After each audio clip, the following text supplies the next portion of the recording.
بریم که ماشین رو صفرشویی کنیم. ماشین پر جرم و باید کامل تمیز شه. مایعی که آوردم دوراکلین تولید خودمه که واسه تست روی در زده بودم و جواب داد. پس تصمیم گرفتم کل ماشین رو بزنم. برای که قبل و بعد کار مشخص بشه چسب میزنم. شما هم نزدین هم نزدین. اول مایع اسپری میکنیم و بعد چند ثانیه با یه فرچه یا با دستمال میکشیم و بعد کشیدن دستمال خشکش میکنیم. حالا با دستمال کاغذی یا هر دستمالی که دوست دارید. اینم از قبل و بعدش که واقعا خیلی خوب تمیز میکنه.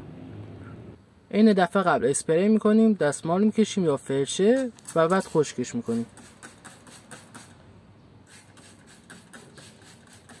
همونطور که میبینید با یه دونه دستمال کشیدن کل جرما راحت بلند میشه و کامل تمیز میشه سطح. رودری که کامل تمیز شد و نو شد.